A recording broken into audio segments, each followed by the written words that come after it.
Kumar ji, D Ravi Kumar. தலைவர் அவர்களுக்கு வணக்கம்.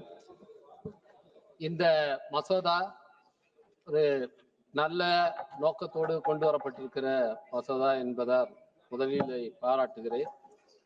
ஏனென்றால் இதன் மூலமாக ஈட்டப்படுகிற வருவாய், கடல் வணிகத்திலே ஈட்டுகிற வருவாய் என்பது பிற நாடுகளை ஒப்பிடும்போது இந்தியாவில் மிக குறைவாக இருக்கிறது. சீனா நம்மை போல 7 மடங்கு இதன் மூலமாக வருவாய் ஈட்டுகிறது. எனவே இப்பொழுது அந்த வருவாயை கூட்டுவதற்காக எடுக்கப்படுகிற இந்த நடவடிக்கை பாராட்டத்தக்கது. இந்தியாவிலே நீண்ட கடற்கரையை கொண்ட 2வது பெரிய மாநிலம் தமிழ்நாடு. 1076 கிலோமீட்டர் நீளம் உள்ள கடற்கரையை கொண்ட மாநிலம். 3 பெரிய துறைமுகங்கள், சென்னை, எண்ணூர், தூத்துக்குடி துறைமுகங்கள், 17 சிறு துறைமுகங்களை கொண்ட மாநிலம் எங்கள் தமிழ்நாடு. அங்கே இருக்கின்ற இந்த கடல் வளங்கள், கடல் வணிகத்தை பெருக்குவது, இது தொடர்பாக தமிழ்நாடு அரசு, குறிப்பாக மாண்புமிகு முதலமைச்சர் அவர்கள் 2023ஆம் ஆண்டிலே இதற்கான ஒரு கொள்கையை வகுத்திருக்கின்றார்கள். அதிலே இந்த கடல் வழியை பயன்படுத்தி வர்த்தகத்தை அதிகப்படுத்துவது, குறிப்பாக சரக்கு போக்குவரத்தை அதிகப்படுத்துவது. ஏனென்றால் சாலை போக்குவரத்து இன்றைக்கு நெரிசல் மிகுந்ததாக மாறிவிட்டது. எனவே கடல் மார்க்கமாக சரக்கு போக்குவரத்துகளை அதிகப்படுத்துவதற்காக அந்த கொள்கை வடிவமைக்கப்பட்டிருக்கிறது. அதற்கான நிதி உதவியை அவர்கள் ஒன்றிய அரசிடம் கோரியிருக்கிறார்கள். எனவே அதற்கான நிதி உதவியை ஒன்றிய அரசு கொடுத்து அதை ஊக்குவிக்க வேண்டும் என்று இந்த நேரத்தில் நான் கேட்டுக்கொள்கின்றேன். அங்கே இருக்கின்ற 17 சிறு துறைமுகங்களில் சில துறைமுகங்கள் கேப்டிவ் போர்ட்ஸ், அது குறிப்பான ஒரு நோக்கத்துக்காக பயன்படுத்தப்படுகிற துறைமுகங்களாக இருக்கின்றன. அவற்றை மேம்படுத்துவதற்காகவும் இன்றைக்கு தமிழ்நாடு அரசு பல நடவடிக்கைகளை எடுத்து வருகிறது. அதற்கும் ஒன்றிய அரசு ஒத்துழைக்க வேண்டும், நிதி உதவியை அளிக்க வேண்டும் என்று நான் கேட்டுக்கொள்கின்றேன். இதிலே இந்த சட்டத்திலே குறிப்பிடப்பட்டிருக்கிற ஒரு முக்கியமான அம்சம், இது டெரிட்டோரியல் வாட்டர், அதாவது கடற்கரையிலிருந்து 12 நாட்டிக்கல் மைல் வரை இருக்கிற அந்த கடற்பரப்பை டெரிட்டோரியல் வாட்டர் என்று நாம் அழைக்கிறோம்.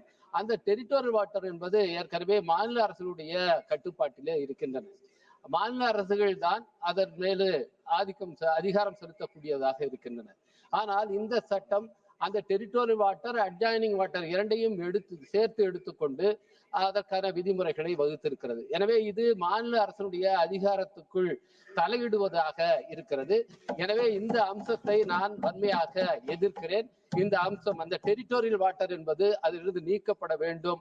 மாநில அரசுடைய அதிகாரத்திலே தலையிடுவதை ஒன்றிய அரசு நிறுத்திக் கொள்ள வேண்டும். அதுவும் குறிப்பாக கடந்த 17வது நாடாளுமன்றத்திலேயே அவர்கள் இந்த ஸ்மால் போர்ட்ஸ், மைனர் போர்ட்ஸ் எல்லாத்தையும், சிறு துறைமுகங்களை எல்லாவற்றையும் ஒன்றிய அரசின் கட்டுப்பாட்டில் கொண்டு வருவதற்காக ஒரு நடவடிக்கை மேற்கொண்டார்கள். 2021 தமிழ்நாடு முதலமைச்சர் அவர்கள் அங்கே பொறுப்பேற்றதும் அதை எதிர்த்து ஒரு கடிதத்தை எழுதினார்கள். அதன் பிறகு அந்த மசோதா நிறுத்தி வைக்கப்பட்டது. எனவே இன்றைக்கு மறைமுகமாக இந்த சட்டத்தின் மூலமாக அதே வேலையை ஒன்றிய அரசு செய்ய முற்படுகிறது போல தோன்றுகிறது. எனவே மாநில அரசினுடைய அதிகாரத்துக்குள் தலையிடுகிற போக்கை ஒன்றிய அரசு நிறுத்த வேண்டும். அதற்கான அம்சத்தை இந்த சட்டத்திலே நீக்க வேண்டும் என்று நான் வலியுறுத்துகிறேன். இன்னொரு முக்கியமான அம்சம், இங்கே பேசிய உறுப்பினர் பிரேமச்சந்திரன் அவர்கள் சுட்டிக்காட்டியது போல இதிலே இருக்கின்ற தண்டனை அம்சங்கள், அல்ல குறிப்பாக சர்வீசஸ் என்பதும் சேவைகள் என்பதும் இதிலே வர்த்தக நோக்கத்தோடு இணைக்கப்பட்டிருக்கிறது. குறிப்பாக கடல் ஆய்வுகள் மேற்கொள்கிறவர்கள், ஆராய்ச்சிக்காக போகிறவர்கள் அல்லது வேறு நோக்கங்களுக்காக போகிறவர்கள் எல்லாவற்றையுமே வர்த்தக நோக்கு கீழ் இது கொண்டு வருகிறது. இது தேவையில்லாத மக்களை சிரமத்துக்கு ஆளாக்கும். குறிப்பாக மீனவர்கள், அவர்களை சித்திரவதை செய்வதற்கு அவர்கள் ஏற்கனவே அங்கே கடுமையாக பாதிக்கப்பட்ட நிலையில இருக்கிறார்கள்.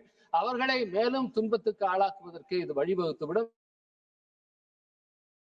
இதிலே சேர்த்திருப்பதை நீக்க வேண்டும் என்று நான் வலியுறுத்தி கேட்டுக்கொள்கின்றேன். என்னுடைய நாடாளுமன்ற தொகுதியிலே 19 மீனவ கிராமங்கள் இருக்கின்றன. குறிப்பாக மரக்காணம் என்பது புகழ்பெற்ற வரலாற்று புகழ்பெற்ற ஒரு துறைமுகமாக இருந்த பகுதி. அங்கே ஒரு துறைமுகத்தை அமைப்பதற்காக அங்கே நீண்ட காலமாக ஒரு கோரிக்கை இருக்கிறது.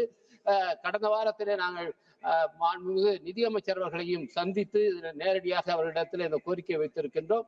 ஒன்றிய அரசு அந்த கோரிக்கையை ஏற்கனவே தமிழ்நாடு அரசின் மூலமாக ஒன்றிய அரசுக்கு அது பரிந்துரைக்கப்பட்டிருக்கிறது.